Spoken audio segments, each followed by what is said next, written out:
잠언 12장 말씀입니다.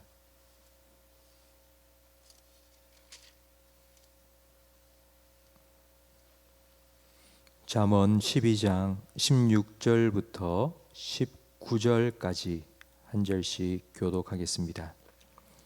미련한 자는 당장 분노를 나타내거니와 슬기로운 자는 수욕을 참느니라. 말하는 자는 의를 나타내어도 거짓 증인은 속이는 말을 하느니라. 칼로 찌름같이 함부로 말하는 자가 있거니와 지혜로운 자의 혀는 양약과 같으니라. 진실한 입술은 영원히 보존되거니와 거짓 혀는 잠시 동안만 있을 뿐이니라. 아멘. 요즘 커피를 즐기는 분들이 참 많습니다. 우리 한국 사람들이 커피를 얼마나 많이 마시는가 하면 전 세계 평균 커피 소비량의 3배를 한국 사람들이 소비한다고 합니다. 그러니까 1년 동안 우리 한국인 한 사람이 350잔의 커피를 마신다고 2019년 통계가 나와 있습니다. 커피 한 잔 값이 짜장면 한 그릇 값 정도 되는데 참 많이 마시는 것 같습니다.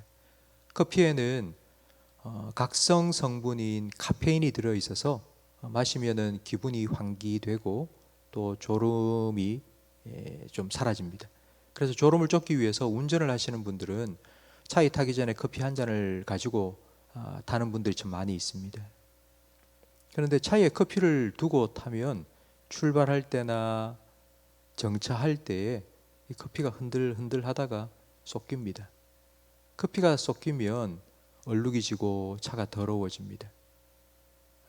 이걸 막기 위해서 커피 뚜껑을 잘 닫아야 됩니다. 커피 뚜껑을 잘 닫는 것뿐만 아니라 사람도 뚜껑을 잘 닫아야 됩니다. 그래야지 사람 안에 있는 것들이 이렇게 쏟아지지 않기 때문입니다. 예수님께서는 사람의 입으로 들어가는 것이 사람을 더럽게 하는 것이 아니라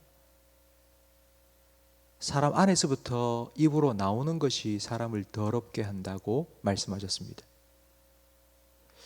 사람 마음속에 있는 것이 나오는데 그 마음속에 있는 것이 악한 생각과 거짓과 음란과 미움과 비방 같은 것들이 입을 통해서 쏟아져 나와서 자기도 더럽게 하고 사람들도 더럽히기 때문에 입으로 나오는 것이 사람을 더럽게 한다고 말씀하신 것입니다.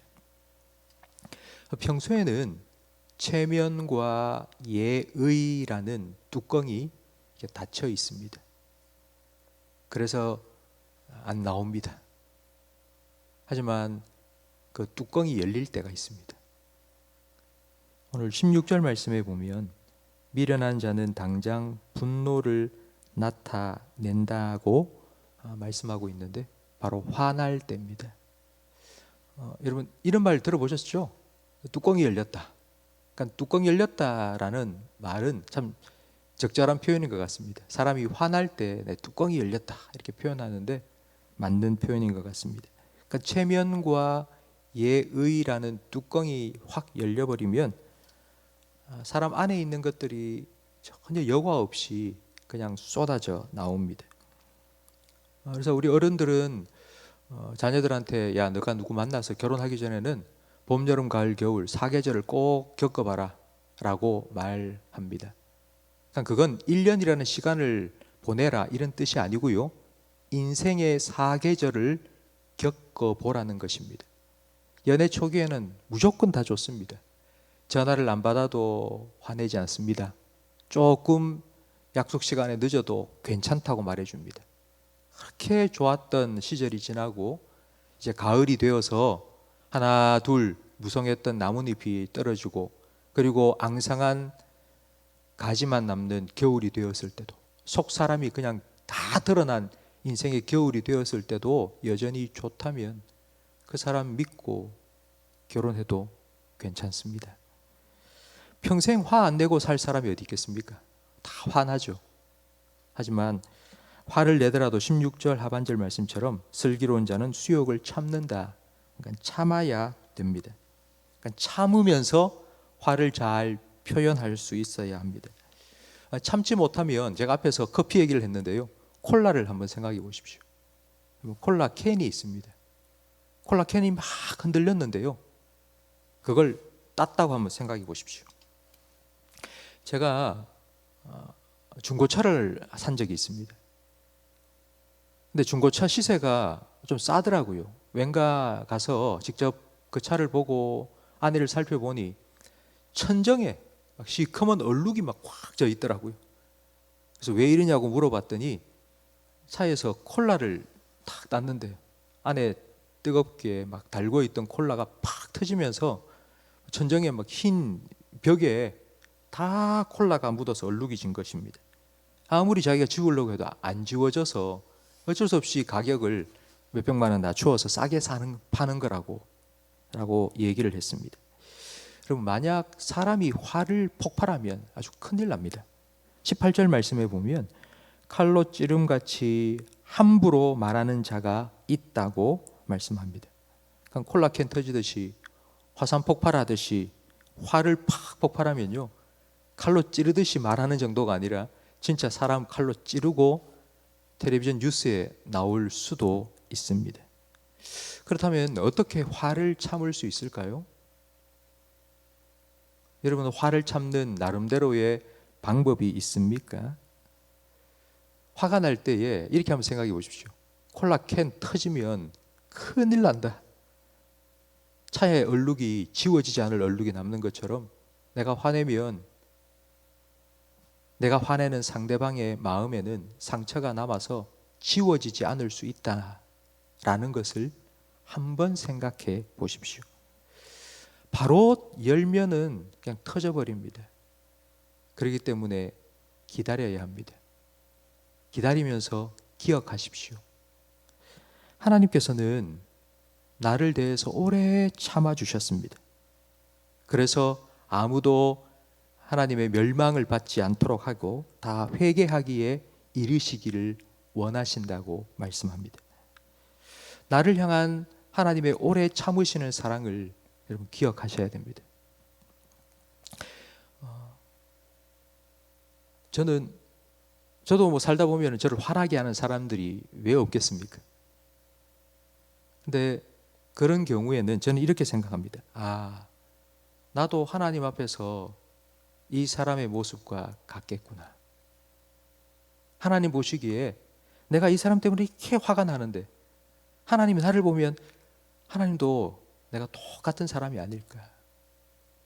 내가 뭐 똑같은 인간인데 나도 내가 뭐 화를 내. 이런 마음을 가지고 화를 누그러뜨리고 마음을 다스립니다. 여러분, 화낼 일이 있다면 아마 있을 겁니다. 오늘도 있을 수도 있습니다. 근데 사랑은 오래 참는다. 사랑은 성내지 않는 것이다 라는 말씀을 여러분 한번 생각해 보십시오. 100번 잘해주는 것이 사랑이 아닙니다. 고린도전서 13장은 우리에게 이렇게 말합니다. 100번 잘해주는 것이 사랑이 아니라 100번 참는 것이 사랑이라고 우리에게 말씀하십니다. 하나님께서는 그 사랑을 우리에게 지금도 베풀어 주고 계십니다. 또 참아주시고 또 참아주시고 우리에게 화내지 않으시고 우리를 안아주시고 용서해 주시고 그 사랑을 우리에게 베풀어 주고 계십니다. 그러니 하나님의 사랑을 꼭 기억하시고요.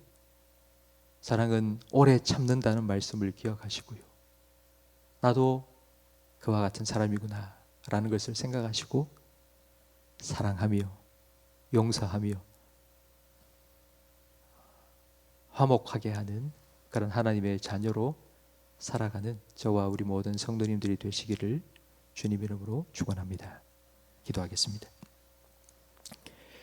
내가 너희를 사랑한 것 같이 너희도 서로 사랑하라고 새 계명을 주신 예수님, 주님의 계명에 순종할 수 있도록 주님께서 어떻게 우리를 사랑하시는지 십자가를 통하여서 우리에게 보여주셔서 감사합니다. 우리를 향하여 오래 참으시고 우리를 용서해 주신 그 주님의 은혜를 늘 기억하며 살아가는 우리들이 되길 간절히 바랍니다. 때로는 사람들로 인하여서 화가 날 때도 있지만 주님께서 우리에게 베푸르신 은혜를 기억하며 우리의 감정으로는 정말 힘들지만 그러나 그 말씀에 이끌리어 주님의 사랑을 베풀고 주님의 사랑에 굴복되어 살아갈 수 있는 저희들이 되게 해 주시옵소서. 사람이 마음속에 있는 것이 입으로 나온다고 하셨사오니 사람을 살리는 말, 사람을 위로하는 말, 격려하는 말, 그리고 사람을 치유하고 회복시키는 말이 우리 입을 통하여 흘러나올 수 있도록 주님의 말씀으로, 주님의 은혜로 우리의 마음을 채워 주시옵소서. 예수님 이름으로 기도합니다. 아멘.